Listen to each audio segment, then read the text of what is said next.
I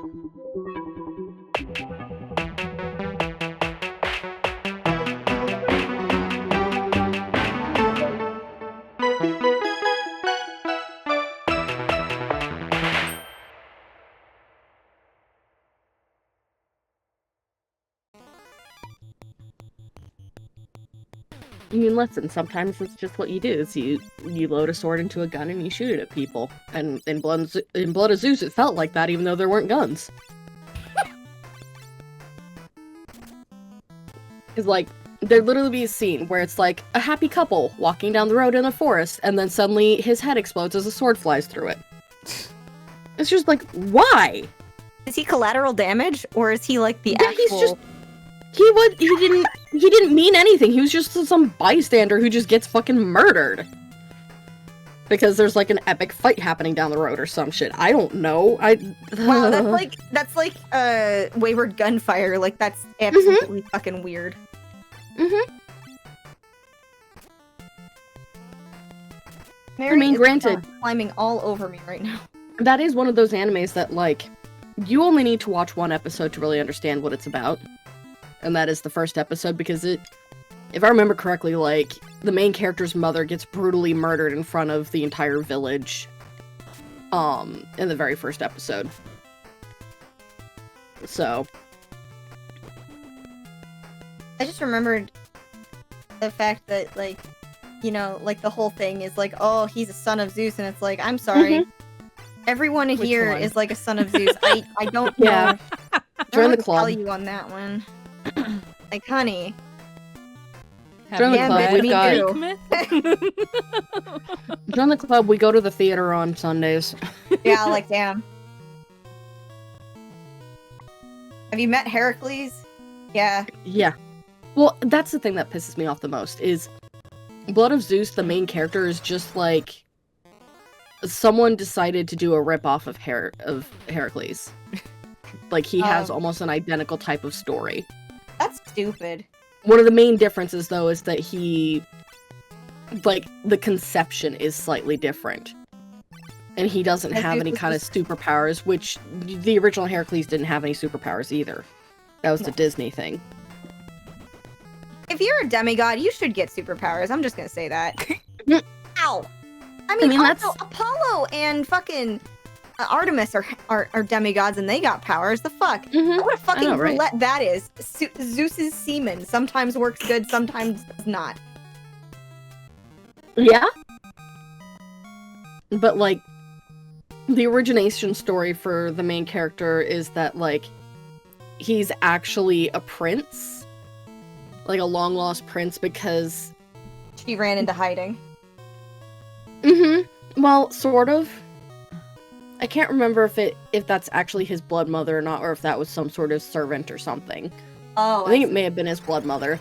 I think she's the blood mom, because doesn't Zeus come visit her and is like, oh, he's in danger? Something like that. But yeah, basically she's like a queen, and her husband, who was extremely cruel and, like, rapes her and shit. Like, yeah, they go for that angle, by the way.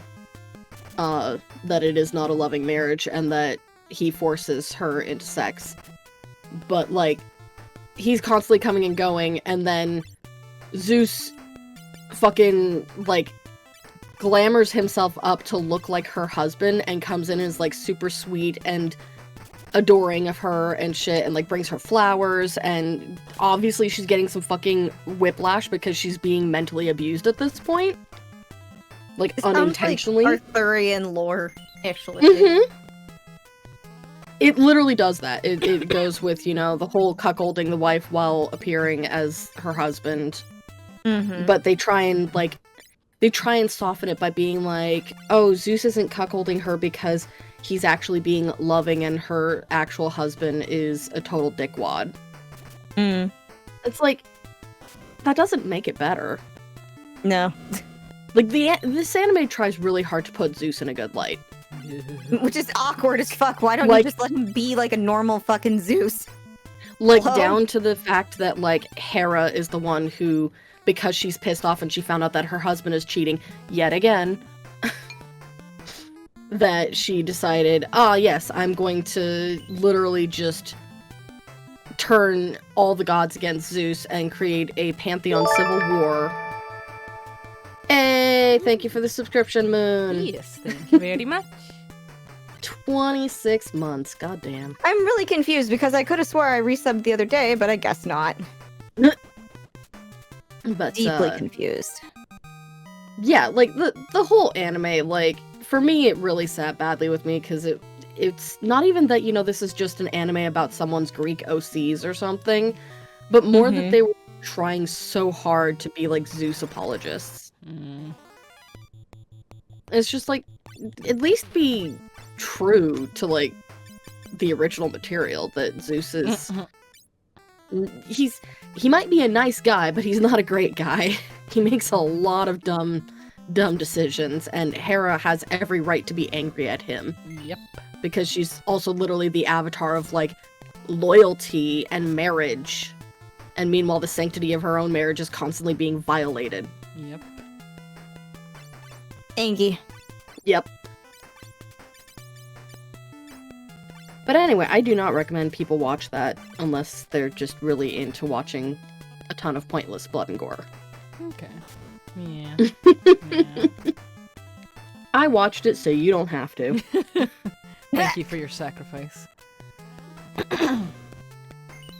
Listen, I frequently take that sacrifice where I'm just like, let's watch this thing. Let's watch this thing that perhaps is garbage. Yeah. Like, as much as I want to like Bridgerton, at the same time, I'm also just like, this is not a good show. Bodice ripper. That's a bodice ripper. Yeah. Which Oh, show? did you know Alphino's fucking voice actor is in that? I'm sorry, what? Which show? Yeah, Alphino's in that. Bridgerton? Never even heard of it. So Bridgerton was a show that got very popular when it came out on Netflix because it's a Regency era fanfic, essentially. Oh. Like, it's based off of a book and everything, but I will say 100% it plays out like reading a Regency era fanfic where like there's a lot of pointless sex that happens that you see on screen because it's Netflix, and it wouldn't be a Netflix live action show if there wasn't pointless sex shoved in your face every 3 episodes. Looking at you, Witcher. I'm sorry, it was pointless sex! There's so much of it. But also, like, Bridgerton struggles from the whole idea of we can't talk to each other about our feelings or about things going on or the reasons why we do things. Because that's just not allowed per society. We would be able to solve our problems that way. Exactly. Because that is ultimately the real problem that is going down with the 2 main characters.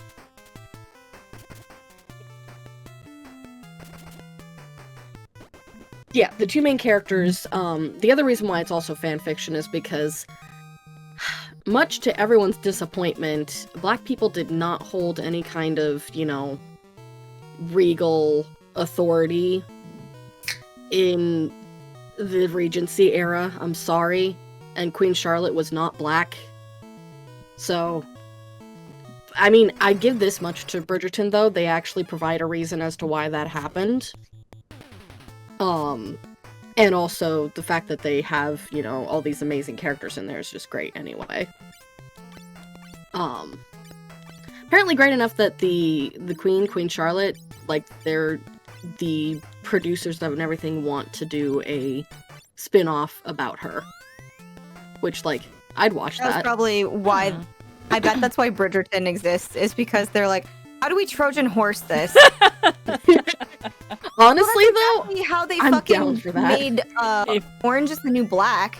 Like, that was the whole purpose of Orange is the New Black. Oh yeah, the main character is a little white girl in prison. Then they get to highlight all of the characters they actually wanted to write about. Yep. Hey, I'm about it. I'm down for it. Just fucking I'd read Trojan about horse that shit. Listen, I'd read about, you know, Black Queen Charlotte because, 1, the character is just really good, period. But 2, she actually has, like, a pretty tragic story, because the thing about Queen Charlotte and her whole existence was she, married the English king. I can't remember what his name is because it's brought up so few and far between. But then, like, he ends up getting dementia. Aww. And she's still, like, a fairly young woman. She's not that old. And she's having to deal with her husband who has dementia and keeps, remembering, like, one of their daughters died from illness. Aww. And he keeps thinking that she's alive, and he keeps going, ballistic when he finds out that she's dead. Yeah. It's one of the things they say about dementia patients is you shouldn't correct them about tragic shit. Like, yeah. It only serves to make everything worse for them. Yeah. But one of the major things, like, the main story of Bridgerton focuses primarily around a couple of characters. One of which is Daphne Bridgerton, who is the first daughter of the Bridgerton family to basically be coming of age. So she's like 17, maybe 16 or something. Though I think in the show they do age her up to be 18. Because otherwise things would get a little weird. Because the man that she ends up marrying, Duke Hastings, is like in his early 20s. So, but it focuses on her, who's, this new debutante out in the courting season, trying to get a suitor and marry by the end of the season. And then there's Duke Hastings, who is a man who unfortunately was abused by his father and neglected by his father, and his mother died when he was born. And he's also autistic. But of course, they never say that in the show. It's just presented in the show that he has a learning disability and, like, trouble processing his emotions and trouble speaking. So it basically comes down to a story between the two of them. And the thing that aggravates me the most is, like, I understand that they're trying to focus on the fact that, like, he's not good about expressing his emotions and about talking about his feelings and the reason why he does things, because he has this difficulty with speaking. But what's her excuse? Because she's a English person. She's a perfectly normal female woman who, unfortunately, the only thing that she really has holding her back is her naivety. Is the fact that she doesn't know anything about what it actually means to be in a relationship and the more physical side of things. But also the more emotional side of things she doesn't fully understand because her mom never really explained things to her. Because it's Regency one of those era. Lay back and think of England kind of thing? No. So the thing about it is, like, there's a bit of intrigue because, back in this day, a man and a woman who were not wed to each other were not allowed to be alone in each other's presence unless someone else was with them. Yeah. Chaperone. Yeah. And the two of them were in the garden alone with each other. And they were spotted by somebody else, and so there's a thought that these two slept with each other and she's pregnant with child. And that's the reason why they were rushing to get a marriage. And the mom also buys into this and assumes that that's the reason why Daphne is rushing to get married to Duke Hastings instead of... Because she just assumed that it was a situation like her own self and her own husband where they got a little frisky before actually putting a ring on it. I should mention that Lady Bridgerton, the mom, Lady Bridgerton has, like, be hoeing. She has like 7 sons and 7 daughters. Damn, what the fuck? Get a and the youngest condom. Holy fuck. The youngest is like 7 and her husband died. So, while he was alive, they got it on. Guess they must be fucking good or something. I don't know. And the oldest is definitely, like, in his 20s, because he basically assumed the role of the patriarch of the household. But yeah, they had a lot of kids, and they also named them alphabetically. That was so common back then. Mm-hmm. Abba, Baba, Cabba, Dabba. But literally, like, that's how you keep track of... That's how you keep track of most of the characters, because... Oh my god, Marco, please! What? I swear to god, I'm gonna turn... I'm just gonna... Can I delete that? Move that back on. I tried to delete something Scott posted earlier. How do I delete this?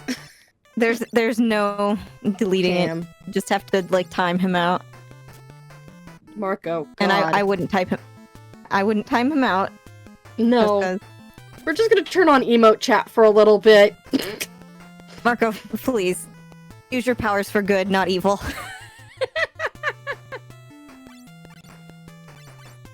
Remember, James vouched for you on the 2 a.m. rule.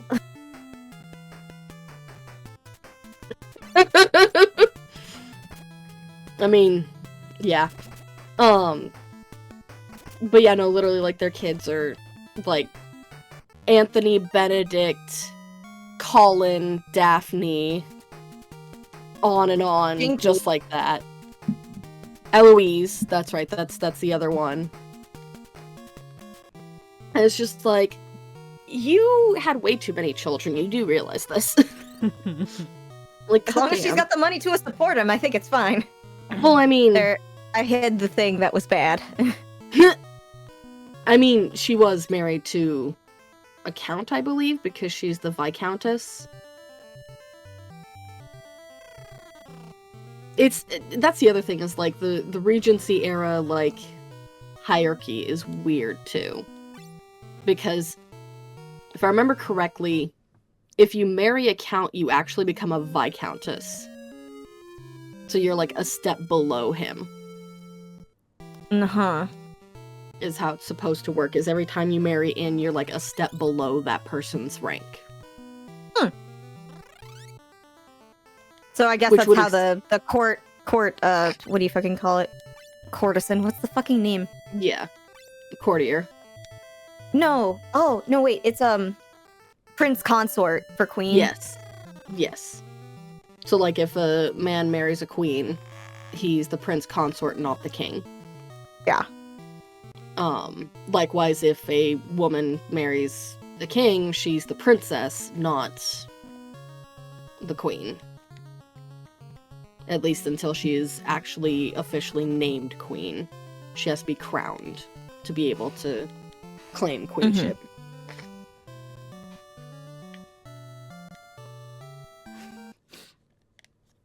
Alright, time for the stabbing. Somebody.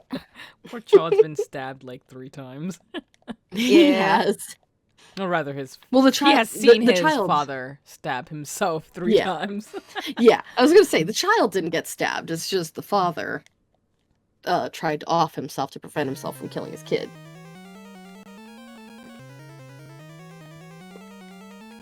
Which, like, I'm happy that's the turn they decided to take. I mean, it sucks, but I'd prefer that over a child being stabbed. Oh boy. Alright, you fucks, do your job this time. Gambare! So even...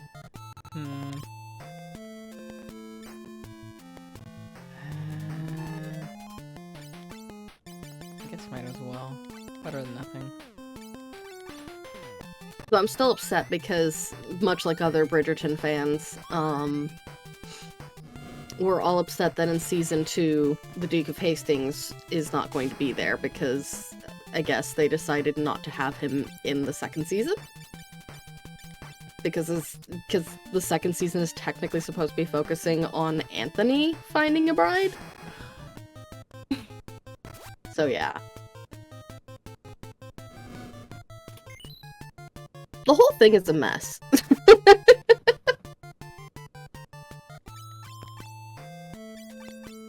Okay, I'm done talking about Bridgerton. It's okay. Wait, what do we... Other than I will continue to express my annoyance of how much sex there is in the fucking show. That feel when you're Ace and everybody's having sex on TV as well.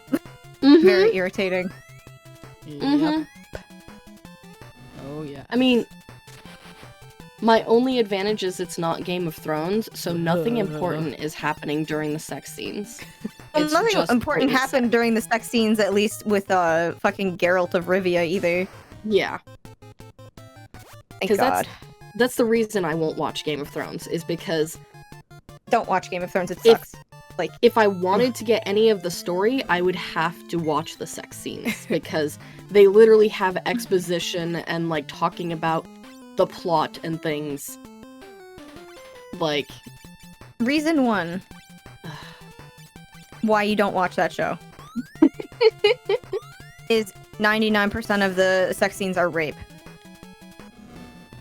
Uh-huh. That's just not an exaggeration. If there's consensual sex, off the top of my head in the first season, the consensual sex scenes are incest. So, you know, there's that. I mean, they go so far as to change scenes that were consensual in the book to non-consensual. Thank fuck. Wow. Yep. Yeah, I heard about that. That was later stuff with Sansa, right? Well, no, Sansa never has any sex in the book. She never got assaulted. Okay. Well, the one I'm talking about is the very first one with Daenerys and Khal Drogo that was explicitly consensual in the book. Because when they when they first met and got engaged, they couldn't speak one another's languages. He only knew like a couple scattered words, like the primary ones being yes and no. And every time he would come on to her, she would say no, and he would stop. And then they had a scene together where she said yes, and that's when they had sex. In the show, he just straight up rapes her. Yeah, it's a whole thing. My son, Kagame sat me under his control for so long. I thought you'd never forgive me, but you've come back. Thanks to you, my soul is free again. Please, Alice, take my place and bring peace back to Salonia. Father! I love you, Alice. What? That's sad. Like, the little bit of story they give you is really just enough to be like, oh. Yeah. Like I've said before, it feels like Final Fantasy III is where they decided to look at the other two games and see what went well and what went poorly and put all the things that went well into Final Fantasy III.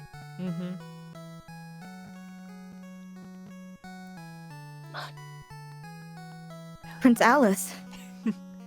Sorry, Scott's bringing me cat after cat to pet. Thank you. Delivery. It was only for a moment, but I distrusted Father. That's not right. You loved your father. I will take Father's place as King of Salonia. That was his final wish. Truly, thank you. Because of you, we were able to defeat Gigamus. Prince Alice, take care. Yes, thank you, light warriors.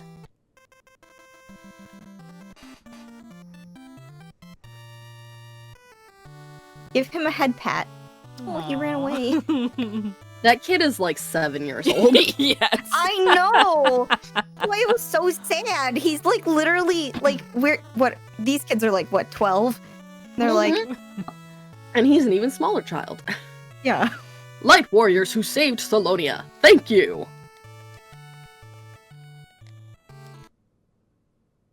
Please listen to my song. Oh, it's a bard. The temple that's sunk into the sea rests south of Salonia, below the two horns. What's up, stupid one? What? Noah's Noah's lute. Oh, go ahead. Do you want me to do it? Go for it. Noah's lute, the tone that reaches even the dream world now rests in the temple of time. Yeah. Yeah. There is a hidden passage to the treasure room on the first floor of this tower. I must not grieve forever. As my father wished, I will restore peace to Salonia. No, not only Salonia, but the entire world. Maybe there's something here in Salonia that could be of use to you. Please use anything you like. Alright, well, I think... I can't believe this is Zelda. Everything is Zelda. Everything. True. Everything is Zelda. Nothing is safe.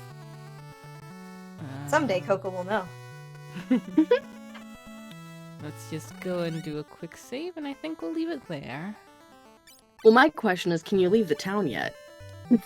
I would hope Probably so. not.